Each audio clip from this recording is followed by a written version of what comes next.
ये दोनों sulphur dioxide के दो रेजोनेंस स्ट्रक्चर हैं। अब सल्फर डाइऑक्साइड का स्ट्रक्चर ऐसे भी होता है कि बाएं जानिब सल्फर और ऑक्सीजन के दरमियान डबल बॉन्ड होता है और इस ऑक्सीजन के पास इलेक्ट्रॉन्स के दो लोन पेयर्स यानी दो जोड़े बाकी रहते हैं। इसी तरह दाएं जानिब सल्फर और ऑक्सीजन के दरमियान डबल बॉन्ड होता है और इस ऑक्सीजन के पास इलेक्ट्रॉन्स के दो लोन पेयर्स बाकी रहते हैं और फिर इलेक्ट्रॉन्स का एक लोन पेयर सल्फर के पास भी मौजूद होता है। लिहाजा इस डॉट स्ट्रक्चर का फायदा यह भी है कि हमारे पास कोई फॉर्मल चार्ज नहीं होते, लिहाजा सल्फर पर भी फॉर्मल चार्ज सिफर है और इन दोनों ऑक्सीजन के पास भी फॉर्मल चार्ज सिफर यानी 0 है। तो इस डॉट स्ट्रक्चर में कोई गलती नहीं है और ये बिल्कुल दुरुस्त डॉट स्ट्रक्चर है। अब अगर हम सल्फर को देखें तो हम इसके गिर्द मौजूद इलेक्ट्रॉन्स गिन सकते हैं। इधर ये 2 हैं और फिर 4, 6, 8 और फिर 10, यानी सल्फर के पास 8 से ज्यादा इलेक्ट्रॉन्स मौजूद हैं। यानी सल्फर के पास बड़ा वैलेंस शेल है या इसको अंग्रेजी में कहते हैं एक्सपैंडेड वैलेंस शेल, इसलिए यहाँ इसके गिर्द 8 से ज्यादा इलेक्ट्रॉन्स मौजूद हैं। तो अगर हम सल्फर की पीरियोडिक टेबल में पोजीशन देखें तो ये बिल्कुल दुरुस्त बात है, क्योंकि सल्फर तीसरे पीरियड में है तो हमारे पास कुछ डी ऑर्बिटल्स भी हैं, इसलिए सल्फर के गिर्द 8 से ज्यादा इलेक्ट्रॉन्स भी पाए जा सकते हैं। लिहाजा ये एक दुरुस्त डॉट स्ट्रक्चर है। अगर हम वापस यहाँ ऊपर आए और इसके रेजोनेंस स्ट्रक्चर को देखें, मैं ये दाएं वाला स्ट्रक्चर ले लेती हूँ तो यहाँ हमारे पास फॉर्मल चार्जेस मौजूद हैं। हमारा मकसद इन फॉर्मल चार्जेस को कम करना है।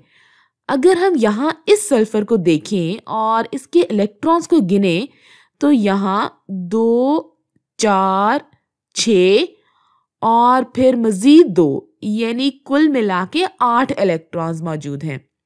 यानी हमारे पास सल्फर के गिर्द एक मुकम्मल ऑक्टेट मौजूद है।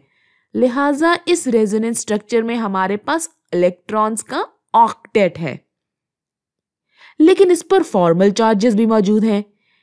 यहां नीचे हमारे पास एक्सपैंडेड वैलेंस शेल है यानी बड़ा वैलेंस शेल है, लेकिन फॉर्मल चार्जेस सिर्फ 0 है। तो आपके ख्याल में सल्फर डाइऑक्साइड का कौन सा वर्जन दुरुस्त है? मेरे मुताबिक तो ये दोनों ही दुरुस्त हैं, क्योंकि पहले वर्जन में अगर हम रेजोनेंस स्ट्रक्चर बनाते हैं और हर चीज ब्रैकेट में डाल दें तो हम ये कहेंगे कि असल स्ट्रक्चर इन दो रेजोनेंस स्ट्रक्चर का हाइब्रिड है। यानी सल्फर डाइऑक्साइड ना ऐसा दिखाई देता है और ना ही ऐसा दिखाई देता है, बल्कि ये दो रेजोनेंस स्ट्रक्चर का हाइब्रिड है, यानी इनकी बीच की चीज है। अब अगर हम सिर्फ बॉन्ड्स के बारे में सोचें तो मैं यहां बॉन्ड्स बना लूं। तो अगर हम यहां बाईं तरफ देखें तो यहां ऑक्सीजन और सल्फर के दरमियान डबल बॉन्ड मौजूद है, लेकिन दाएं जानिब सिर्फ एक सिंगल बॉन्ड है।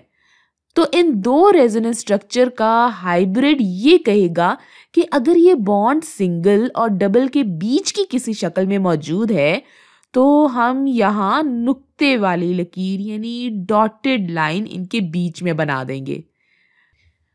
और यहाँ दाएं जानिब भी हमारे पास सिंगल बॉन्ड मौजूद है और यहाँ डबल बॉन्ड है। तो अगर हम यहाँ पर ये डॉटेड लाइन बना दें तो इसका मतलब यही हुआ कि इनके दरमियान बॉन्ड डबल और सिंगल बॉन्ड के बीच में है।